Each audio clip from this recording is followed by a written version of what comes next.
வணக்கம். கரோலியின் செய்திகளோடு இணைந்திருக்கிறீர்கள். விரிவான செய்திகளுக்குள் செல்ல முன்பதாக முதலில் தலைப்புச் செய்திகள். அரசாங்கத்தின் அதிரடி முடிவு, மாணவர்களுக்கு பொழுதுபோக்கிற்காக 5000 ரூபாய் கொடுப்பனவு. முப்படைகளையும் வரவழைக்க அனுர வெளியிட்டுள்ள அறிவிப்பு. அடுத்த மாதம் முதல் கடுமையாக்கப்படவுள்ள நடைமுறை. அரசாங்கம் வாக்குறுதிகள் தொடர்பில் சுய மதிப்பீடு செய்து கொள்ள வேண்டும். நாமல் ராஜபக்ஷ. மலசல கூடத்தில் குழந்தையை பெற்று பெட்டியில் மூடி வைத்த கொடூரம், வைத்தியசாலை சிற்றூழியர் செய்த பயங்கரம். மதுபோதையில் பேருந்து செலுத்திய சாரதி கைது.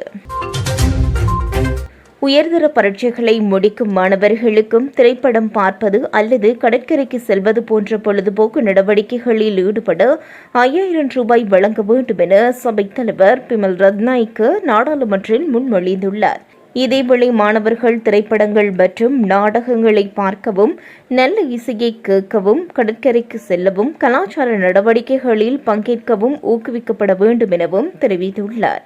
இளைய தலைமுறையினர் வயதிற்கு மாறும்போது இது ஒரு முக்கியமான படியாகும் என்பதால் இந்த விடயத்தை பற்றி நான் ஒருமுறை பிரதமருக்கு நினைவூட்டினேன் எனவும் அவர் கூறியுள்ளார். இந்த ஒதுக்கீடு கலாச்சார மற்றும் பொழுதுபோக்கு நடவடிக்கைகளுக்கு மட்டுமே பயன்படுத்தப்பட வேண்டும் என்றும் வேறு இந்த நோக்கங்களுக்காகவும் பயன்படுத்தப்படக்கூடாது என்றும் அவர் வலியுறுத்தியுள்ளார். பொது பாதுகாப்பை பேணுவதற்காக நாடு முழுவதிலும் உள்ள ஆயுதப்படைகளை வரவழைக்க ஜனாதிபதி அனுருகுமார திசநாயக்க அதிவிசேட வர்த்தமானியொன்றை வெளியிட்டுள்ளார். குறித்த விடயத்தை சபாநாயகர் ஜெகத் விக்ரமரத்ன நாடாளுமன்றத்தில் அறிவித்துள்ளார். இதன்படி செப்டம்பர் 27 முதல் நடைபெற்று வரும் இந்த வர்த்தமானியானது பொது பாதுகாப்பு சட்டத்தின் பிரிவு 12 மூலம் ஜனாதிபதிக்கு வழங்கப்பட்ட அதிகாரங்களின் கீழ் உருவாக்கப்பட்டுள்ளதாக தெரிவிக்கப்பட்டுள்ளது. எவ்வாறாயினும் ஜனாதிபதி அதிவிசேட வர்த்தமானி அறிவிப்பின் மூலம் பொது பாதுகாப்பை பராமரிக்க முப்படைகளையும் அழைக்கும் நடைமுறை அடுத்தடுத்து வரும் அரசாங்கத்தால் தொடர்ச்சியாக மேற்கொள்ளப்படும் நடைமுறையாக மாறியுள்ளது என்றும் கூறப்படுகிறது. தனியார் பேருந்துகளில் பயணச்சீட்டு வழங்குவதும் பெறுவதும் கட்டாயமாக்கப்படும் என மேல் மாகாண வீதி பயணிகள் போக்குவரத்து அதிகார சபை தெரிவித்துள்ளது. அடுத்த மாதம் 1 முதல் இந்த நடவடிக்கை கட்டாயமாக்கப்படும் என தெரிவிக்கப்பட்டுள்ளது.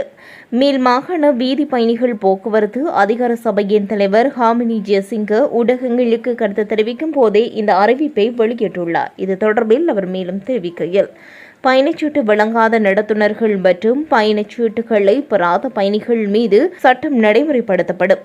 பயணிகள் பேருந்துகளில் GPS சாதனம் பொருத்தப்படும் என்றும் அந்த ஆண்டு இறுதிக்குள் அட்டை மூலம் பணம் செலுத்தும் வசதி அறிமுகப்படுத்தப்படும் என்றும் அவர் மேலும் தெரிவித்துள்ளார்.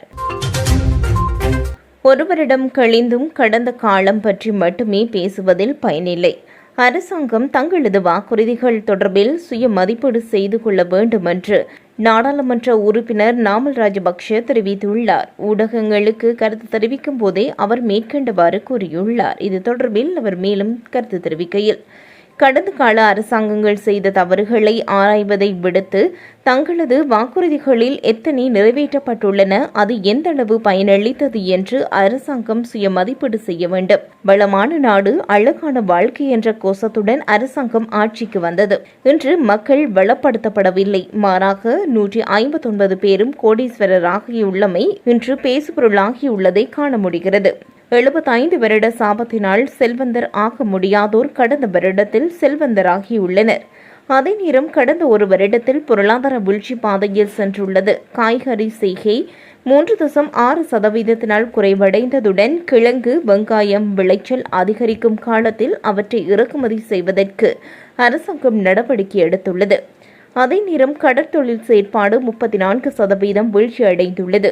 இது குறித்து அவதானம் செலுத்தப்படாவிடின் வெளிநாட்டில் இருந்து மீன்களை இறக்குமதி செய்ய வேண்டிய நிலைமை ஏற்படக்கூடும்.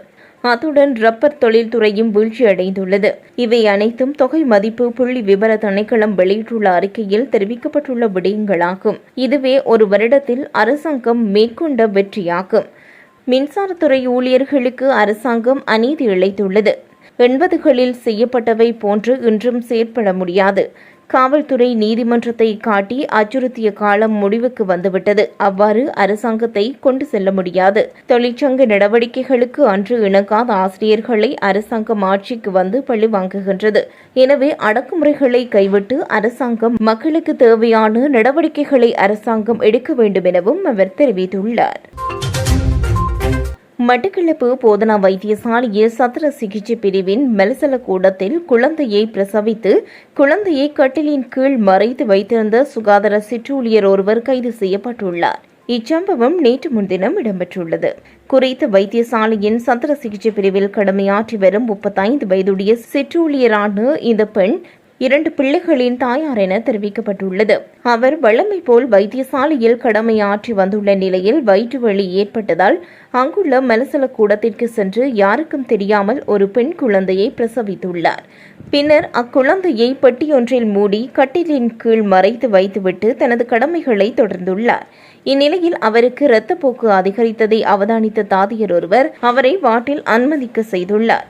இந்த சோதனை செய்த வைத்தியர் அவர் குழந்தை பெற்றுள்ளதை கண்டறிந்துள்ளார். இதனை அடுத்து தேடிய போது பெட்டியில் போடப்பட்டு கட்டிலின் கீழ் மறைக்கப்பட்டிருந்த குழந்தை உயிரிழந்த நிலையில் மீட்கப்பட்டது. குறித்த சிற்றூழியரின் கணவரும் குறித்த வைத்தியசாலையில் சிற்றூழியராக கடமையாற்றி வருவதாகவும் இருவருக்கும் இடையே ஏற்பட்ட மனக்கசப்பு காரணமாக கணவன் கடந்த ஜூன் மாதத்திலிருந்து பிரிந்து வாழ்ந்து வருவதாகவும் தெரிவிக்கப்படுகின்றது. 38 வாரங்கள் முழுமையான கர்ப்பத்தில் 2 கிலோ 485 கிராம் எடையுள்ள பெண் குழந்தையை அவர் பிரசவித்துள்ளார். இச்சம்பவத்தை அடுத்து வைத்தியசாலையில் சிகிச்சை பெற்று வரும் அவரை போலீசார் கைது செய்துள்ளனர். இதேவேளை உயிரிழந்த குழந்தையின் மாதிரிகள் மேலதிக பரிசோதனைக்காக கொழும்பு பகுப்பாய்வு திணைக்களத்திற்கு அனுப்பப்பட்டுள்ளது. பிரிந்த கணவன் அக்குழந்தை தனக்கு பிறக்கவில்லை என தெரிவித்ததை அடுத்து குழந்தை மற்றும் தந்தையின் இரத்த மாதிரிகளை பெற்று DNA பரிசோதனை நடாத்த நடவடிக்கை எடுக்கப்பட்டுள்ளது. கைது செய்யப்பட்டவரை நீதிமன்றில் ஆஜர்படுத்த நடவடிக்கை மேற்கொள்ளப்பட்டு வருகின்றன. சம்பவம் தொடர்பான மேலதிக விசாரணைகளை மட்டக்களப்பு போலீசார் மேற்கொண்டு வருகின்றமை குறிப்பிடத்தக்கது.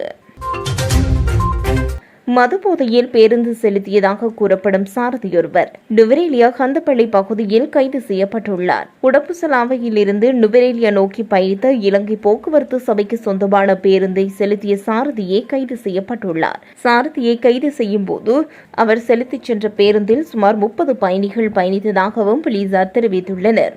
உடப்புசலாவை பகுதியைச் சேர்ந்த 55 வயதான சாரதியொருவரை இவ்வாறு கைது செய்யப்பட்டுள்ளமை குறிப்பிடத்தக்கது. அரசாங்கத்தின் அதிரடி முடிவு, மாணவர்களுக்கு பொழுதுபோக்கிற்காக 5000 ரூபாய் கொடுப்பனவு. முப்படைகளையும் வரவழைக்க அனுர வெளியிட்டுள்ள அறிவிப்பு. அடுத்த மாதம் முதல் கடுமையாக்கப்படவுள்ள நடைமுறை. அரசாங்கம் வாக்குறுதிகள் தொடர்பில் சுய மதிப்பீடு செய்து கொள்ள வேண்டும். நாமல் ராஜபக்ஷ. மெலசல கூடத்தில் குழந்தையை பெற்று பெட்டியில் மூடி வைத்த கொடூரம், வைத்தியசாலை சிற்றூழியர் செய்த பயங்கரம். மதுபோதையில் பேருந்து செலுத்திய சாரதி கைது.